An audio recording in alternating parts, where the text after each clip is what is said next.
She is a nurse practitioner locally, and she's going to give you a different take on the situation. She runs her own practice. She confronts these situations on a daily basis. So let's give her a hand for coming. Thank you. Thank you. Okay. Thank you very much. Thanks for having me today. My name is Stacey Maltman, as he said, and I do own and operate a practice in Knoxville, Tennessee. And it's primary care, but I also have an addiction recovery program that I utilize Vivitrol within my practice. A little bit of background as far as nursing. Before I became a practitioner, I worked in neuro ICU, was a flight nurse, did some traveling, so extensive background with nursing, and then went on for my master's and eventually opened my own practice. Today I'm going to touch a little bit on the pathophysiology of addiction and the options in which you can use to manage addiction when you're working in primary care. I know most of you guys are DO students and PA students and hadn't been in clinical yet, so we'll have the Q&A afterwards and you guys can ask some questions. So if you think of something, just jot it down so you don't forget, and we'll be happy to answer those for you. So, addiction, there's a stigma that surrounds it, and I feel that as medical professionals, we are improving our assessment skills, learning to identify patients who are at risk for addiction and those who are abusing opioids, and talking to patients about addiction, kind of opening that door so that they can open up with you and be honest. So I currently do a lot of community outreach in the Knoxville area and surrounding, with halfway houses. I'm involved with the drug task force as well as the anti-drug coalitions, and bringing prevention and awareness throughout the community. I feel it's important. I mean, if you guys turn on the news, the opioid epidemic, it's every night the news stations are reporting. So,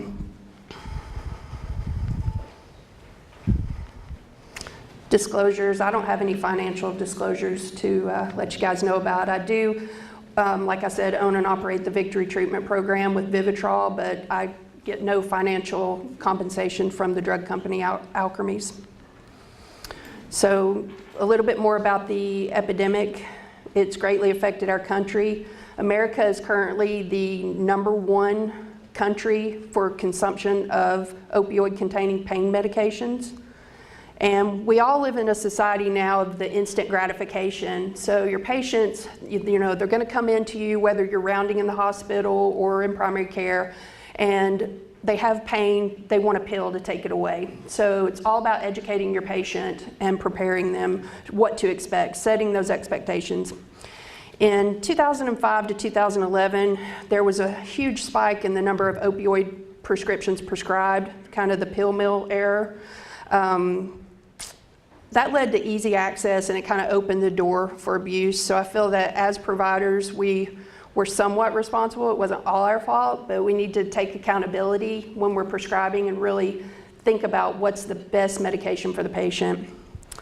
And there's growing acceptance for misusing opioids. It used to be back in the day, people would smoke marijuana or the club drug ecstasy, that sort of thing. Now it's opioids and heroin, and it's accepted widely amongst their peers. Another factor that we need to take into consideration is that the patients don't know that opioids are very addicting, even in short course prescriptions, giving them 2 weeks of supply of Percocet. They may be addicted. I have a young man who sees me. He's had 4 knee surgeries, a shoulder replacement, and they put him on pain medication after the surgeries each time, chronic pain from this, that, the other.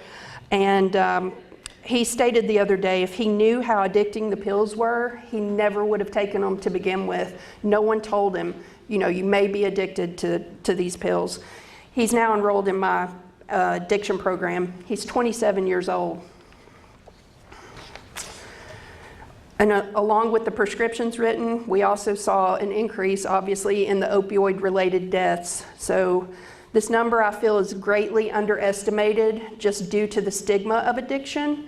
the fact that, you know, the coroner, the crying mother coming down on the death certificate, are they going to put, you know, overdose?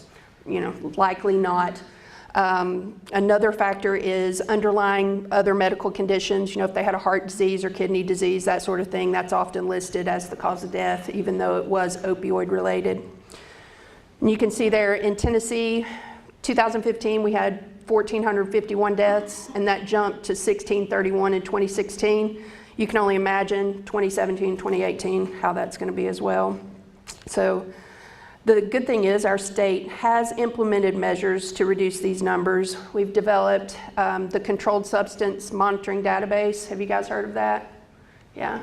So you can log on to this database and check to see if your patient has been prescribed any controlled substance. It does have a lag, sometimes 3 to 7 days. So if you get a doctor shopper, you know they're smart. They jump around and they do it quick. ER doesn't have to check it, which I feel that they should, but this does help us, you know, reduce us from prescribing to somebody who is doctor shopping. We have the Drug Task Force, the CDC released guidelines on proper prescribing and awareness about NAS, the neonatal abstinence syndrome, babies born addicted to drugs. And then, of course, there's grant money that's being released for treatment and prevention.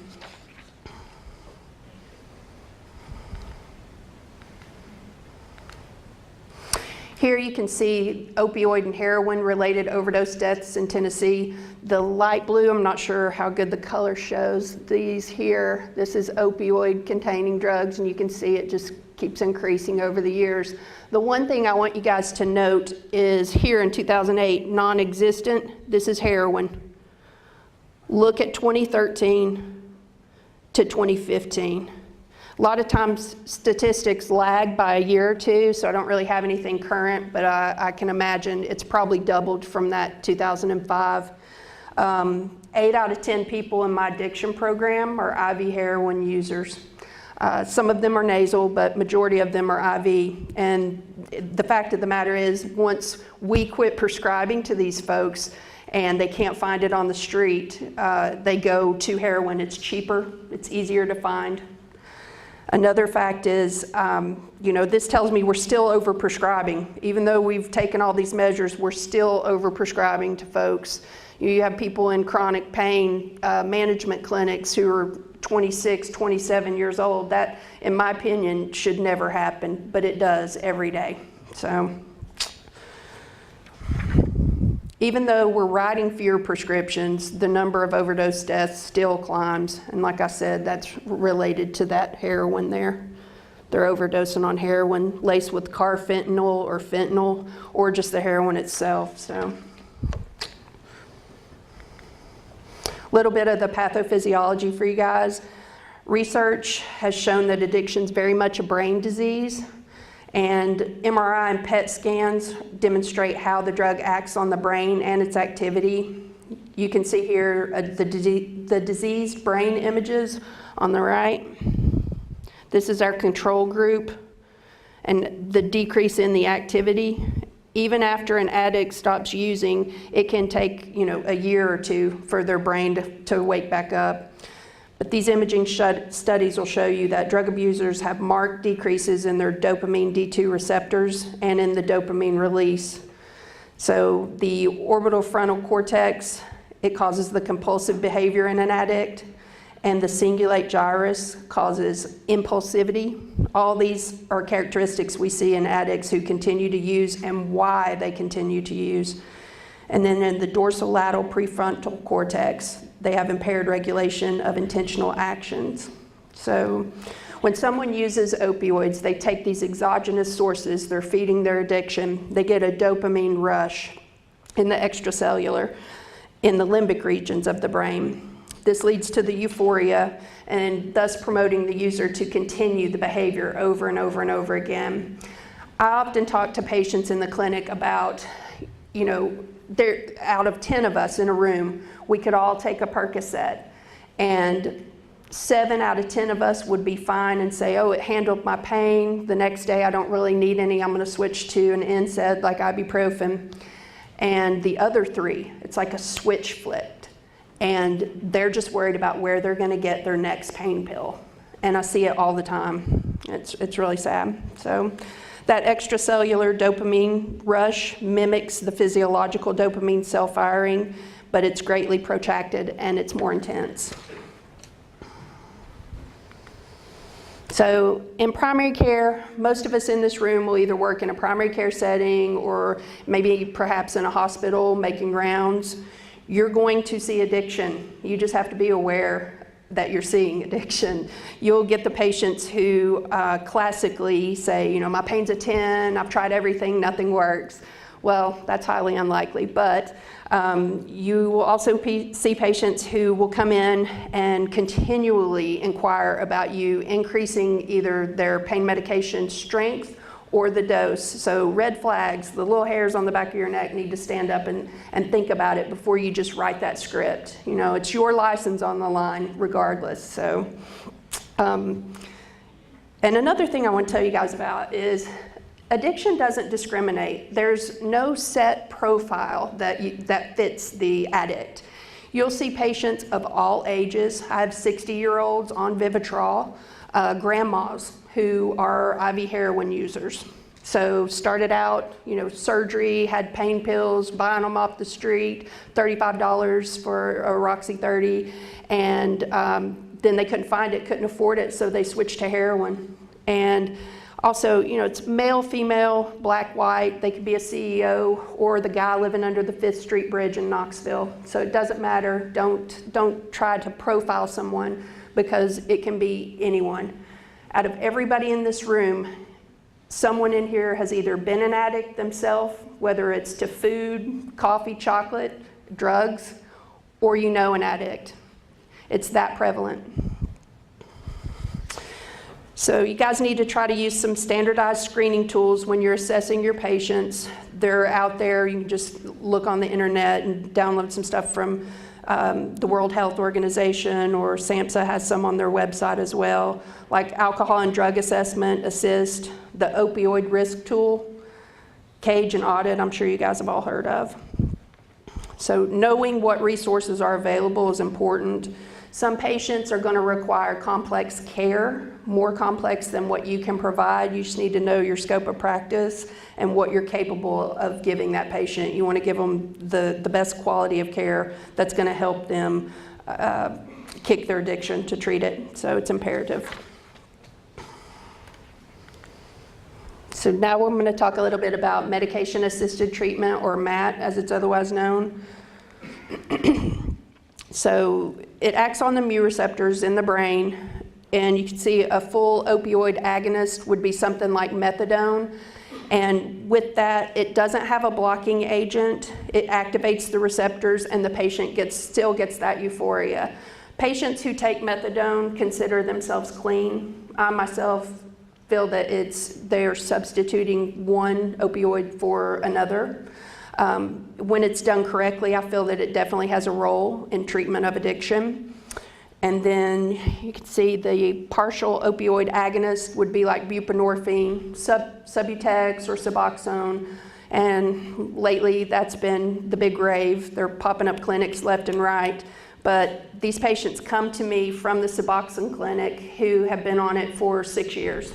I mean, I think that's a little excessive. We need to get to the root of the problem instead of just substituting one drug for another. And then the last one is the opioid antagonist, Naltrexone, which is the Vivitrol injection. How many of you guys have heard of that? So quite a few. Okay, good. All right. Well, it does not activate the receptor. It simply binds it and blocks it. It's a blocking agent. So it basically, when the patient takes the medication, they can't feel the euphoria if they were to use. And I'm going to go into a little bit more detail about Vivitrol because that's what I use in my clinic. In 2017, the Comprehensive Addiction and Recovery Act, otherwise known as CARA, included the fact that MPs and PAs would have the ability to prescribe buprenorphine for addiction management. But there's specific training and patient limitations. And Dr. Lloyd, who's coming on later, I'm going to let him talk a little bit more about the Tennessee legislation as far as that. The last that I read, it was prohibited for PAs and NPs in the state of Tennessee, but I think they're working on changing that. So NPs and PAs can prescribe Naltrexone and administer it. That's the Vivitrol shot. I developed the outpatient addiction program at my clinic. I've been working with Vivitrol for about 3 years, and it really changes people's lives. We are getting ready to have our first graduates in about a month, and I have a good old boy, and he comes to me. He drives about 2 hours to come to my clinic once a month for his injection, and he utilizes counseling in addition to it.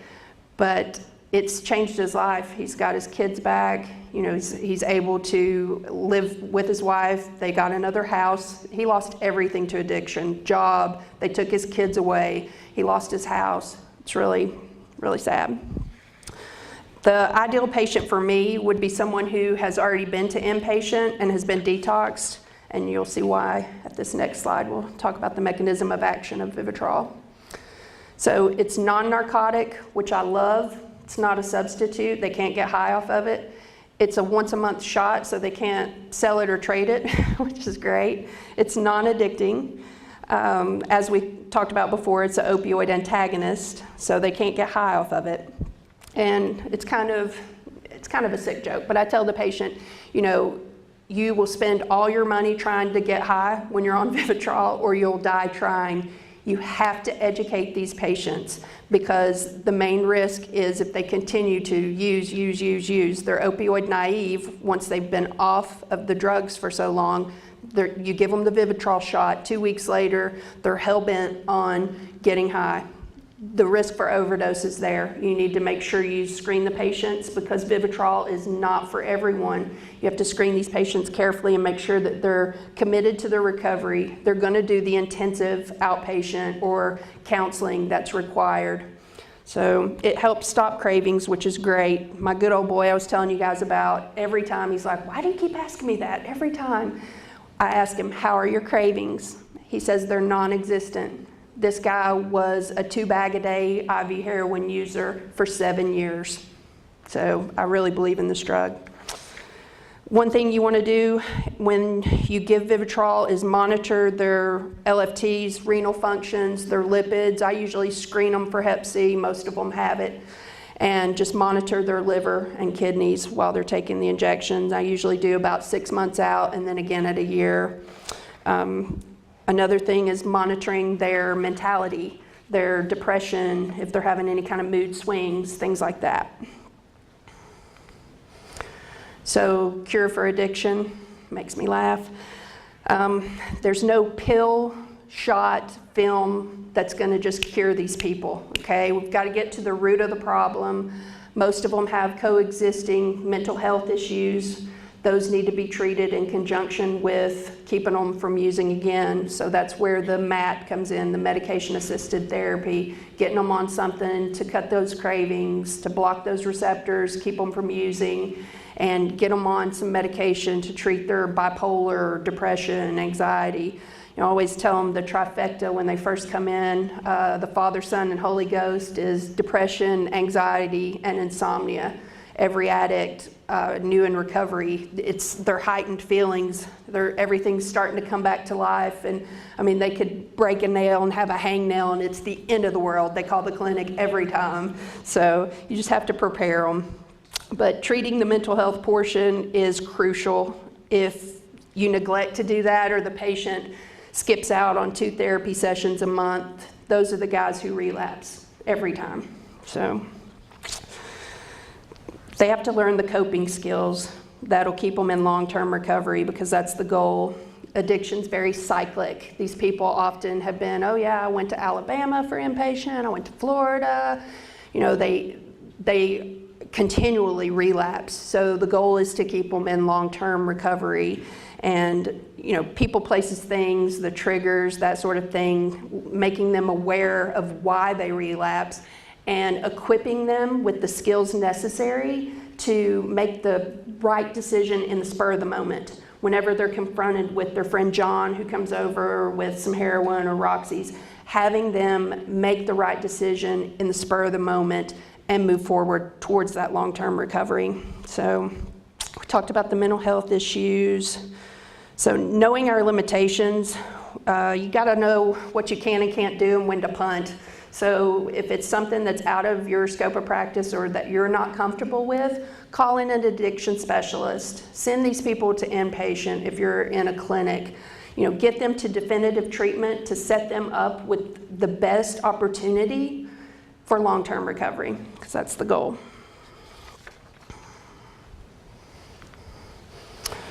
So in summary, the opioid epidemic, it's a growing problem, especially within our area. To give you some perspective on this, I opened the clinic in October of last year. I do primary care, women's health, pediatrics. I do LARC placement, Nexplanon, IUD for women. So a lot of times these women will come and test the water, then they bring me their children, and then they bring the husband in. So it's kind of an all-in-one family care clinic. I see more addiction patients on a daily basis than I do primary care. And I see, like I said, all ages. So that's how bad it is. These people want help, but there's a lack of facilities for them to receive the proper care that they need. So it was alarming to me how quickly the addiction portion grew, because I thought it was going to be this small portion of my practice that I could offer to patients who were in need, when in reality, it's the majority of my practice right now. So it's really alarming to me. So as providers, we need to screen for addiction routinely. So as you're doing your assessment, ask some questions. Is anyone in your family an alcoholic or have addiction to anything? Have you yourself ever taken more medication when the physician or nurse practitioner PA prescribed you take one pill every 6 hours? Do you ever find yourself taking 1.5 or 2 every 4 hours, taking it upon yourself? So those are red flags that you need to be aware of. People who are calling, hey, I'm out of my pain medication, and you know that you gave them 3 days worth for whatever procedure, and they're calling the day after or on day 2. So just red flags to be aware of.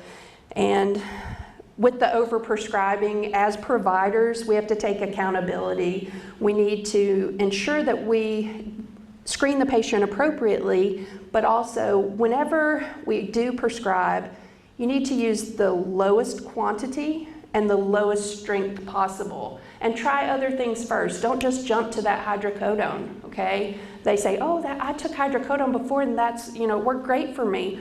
That might be the case, but who's to say, a steroid dose pack, some prednisone, and some NSAIDs aren't gonna just be as effective or more effective than the hydrocodone. So try other things first. Don't just jump right to that narcotic.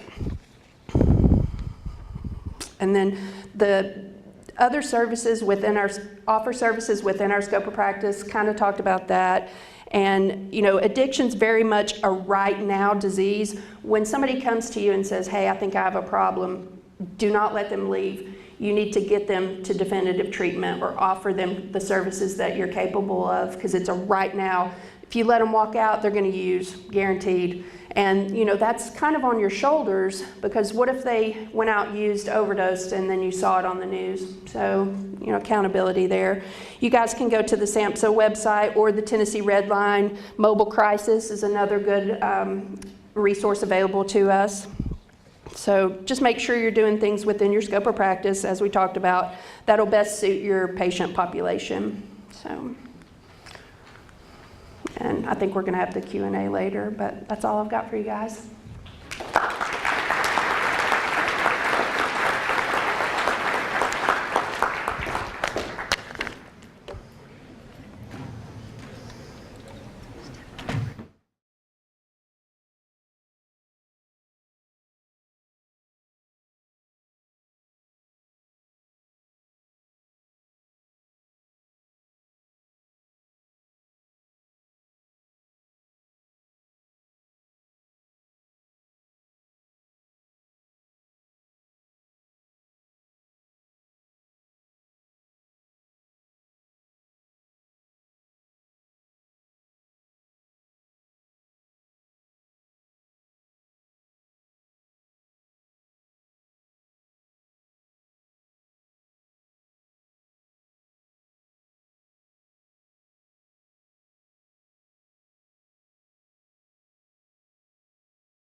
Hello. Hi, Madison. Oh, sorry. I'm sorry.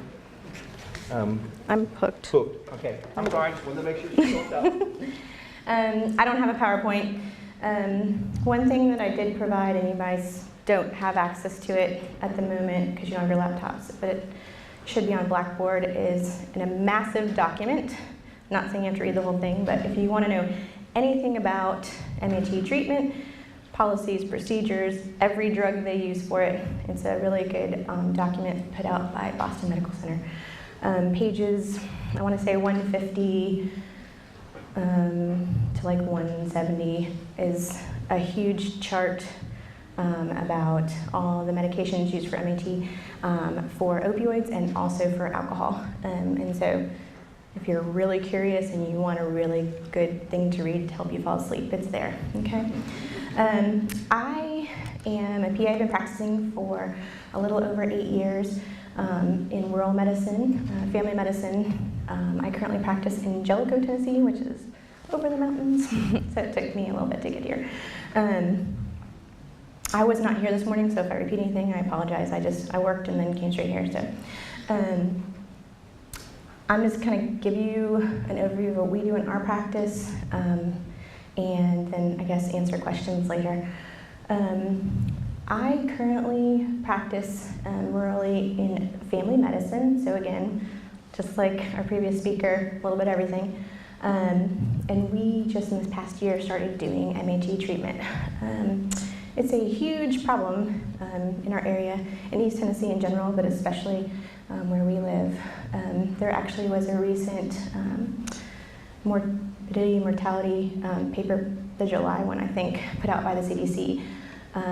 It's, again, a massive document, but the 10 worst counties for overprescription of opioids in the country, number 3 is Campbell, Jellicoe, so that's where I live. Number 7, I believe, out of 10 is Claiborne, okay, in the country. We're not talking about in Tennessee, we're talking about in the United States of America. And so these 2 counties that we live in are 2 in the top 10, okay? So ridiculous numbers. In terms of what I see on a daily basis, ours is mostly a little bit of heroin, but mostly pills, prescription pain medication, or non-prescription because they bought prescription pain medicine off the street. Most of the time, it's a matter of they got it from something for a procedure, and it just went downhill from there.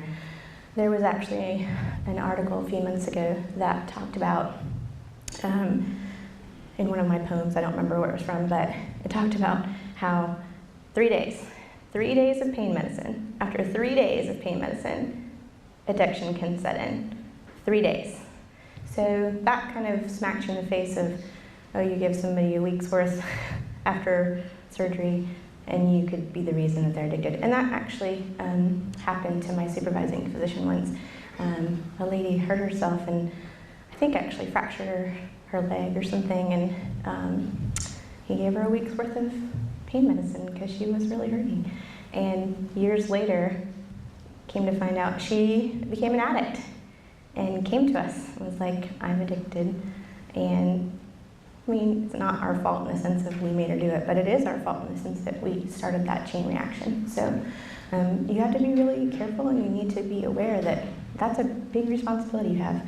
I personally don't have a DEA license for that reason, because I don't want to have that responsibility.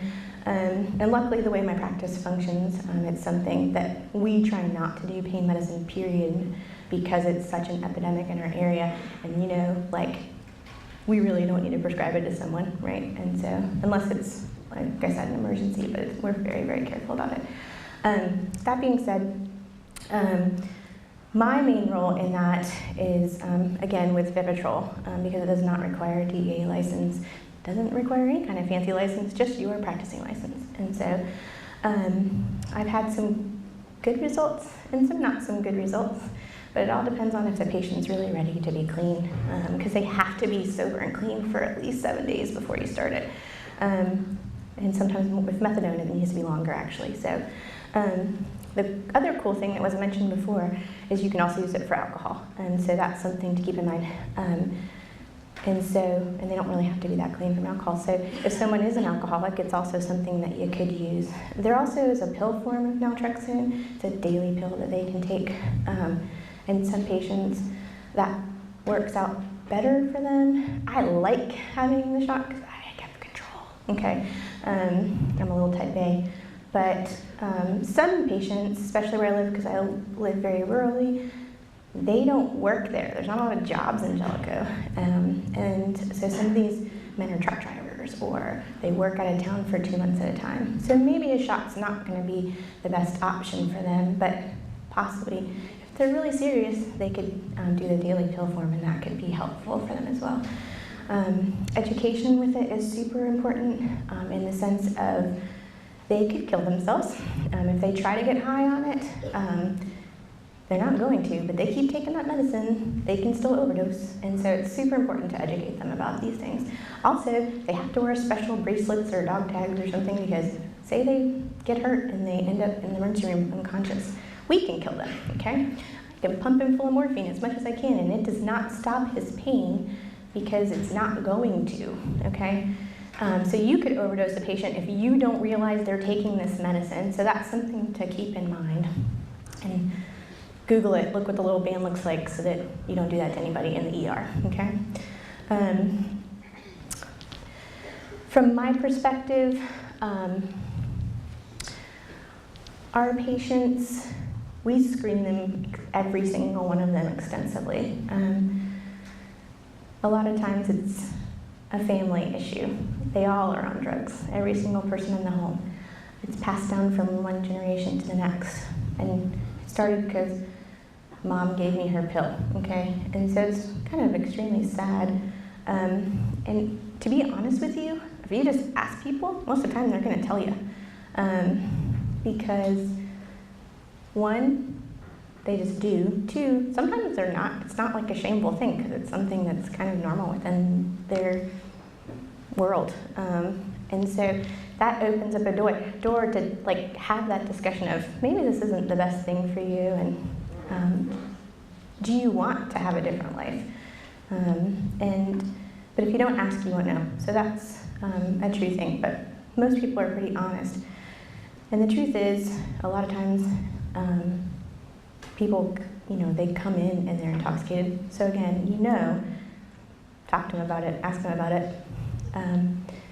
Again, most of the time, you're gonna get them to eventually answer and just to see where they're at. In my practice, because it is small, it's not a small practice, but it's a small town, you know your patient. You see them all the time for other stuff. So you kind of have that relationship to kind of dig a little deeper in family medicine than you might in other settings. And so that's one positive for that. So I'm encouraging family medicine in case you didn't catch that. So that being said as well, I had a patient, just as an example, the other day. Wasn't actually a patient I really knew. I was actually covering, we have 3 clinics, sorry I didn't really tell you about my practice. It's a clinic system, it's called Dayspring Family Health Center. One clinic that I mainly work at is in Jellicoe. We have one clinic in Williamsburg, Kentucky, and we have one in Clearfield, Tennessee, which is also in Claiborne County. It's just on the other side. So we have 3 clinics. So we work in both counties that have big drug problem. But I was covering in our clinic in Claiborne for one of our providers that was off, and I saw this guy, and it was for an abscess or something, I think. And I IND'd it, cleaned him up, told him to come back in a couple days so I could change the packing. He didn't come back in a couple days.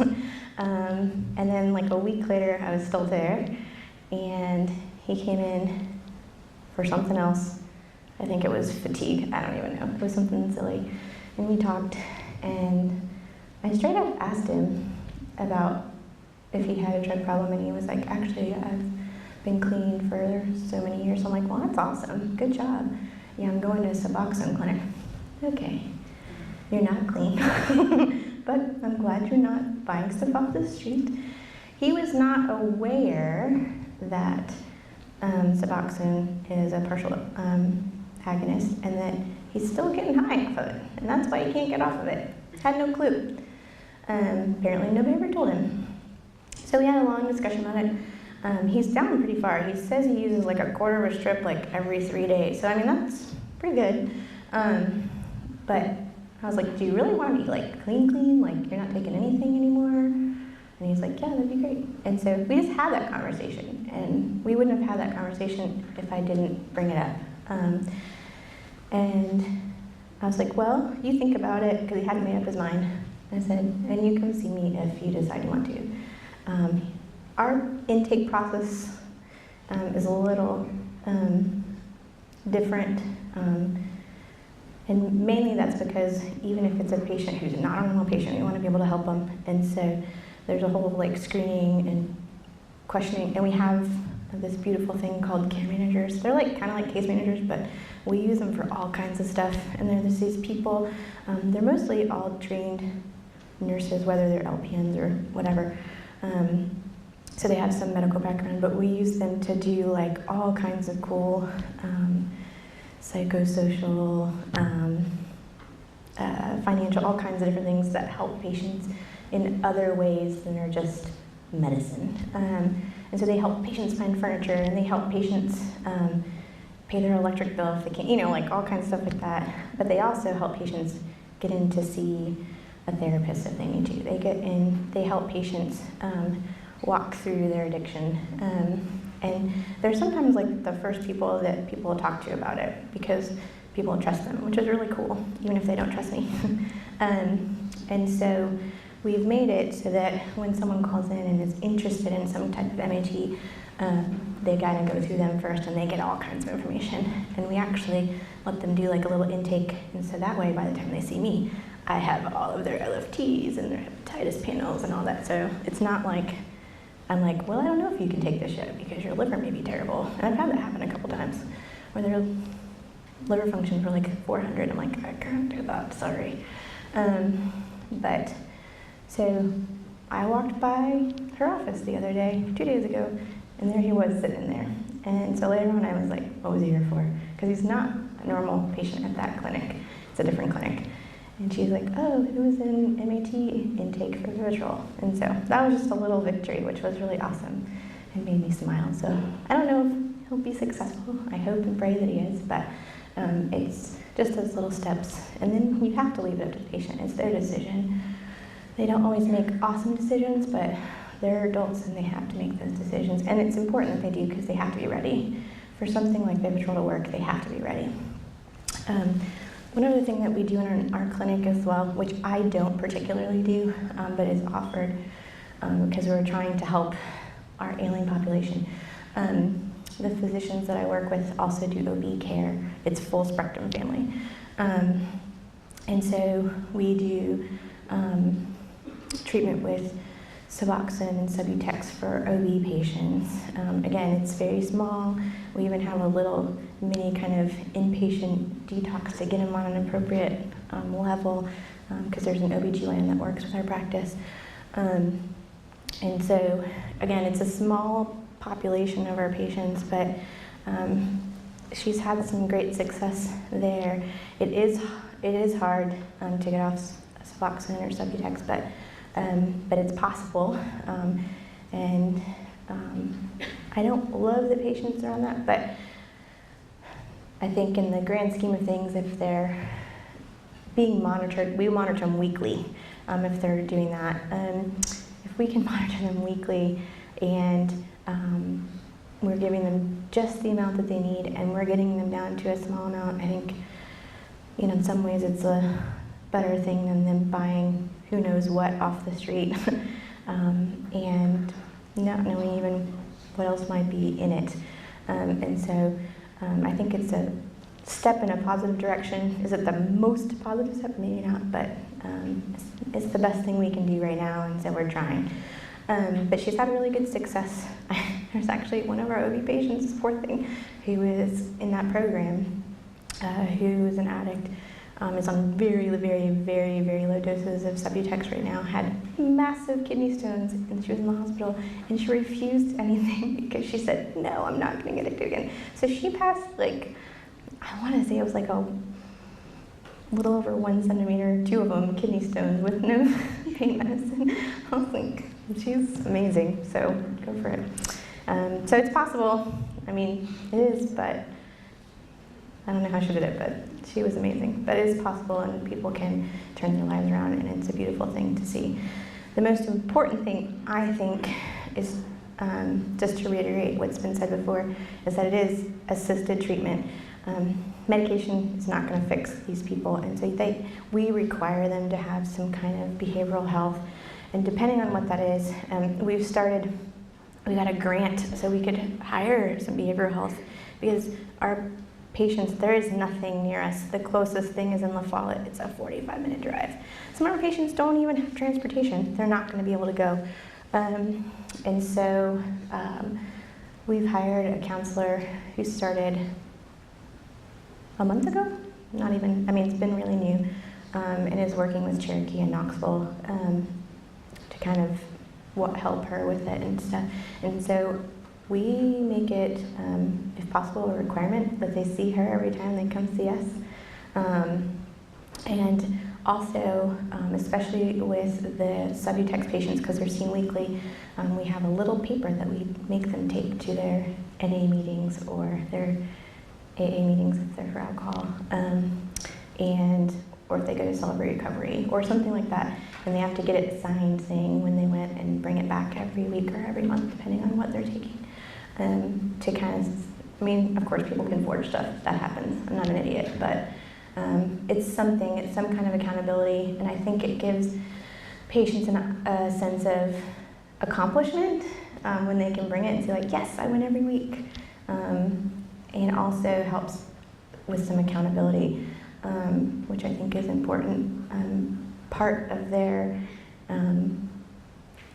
taking some responsibility for their life, which they probably haven't had in a really long time. And so I think it's a pain for them in one sense, but it's really helpful for them in another sense. So anyways, that's pretty much what we do.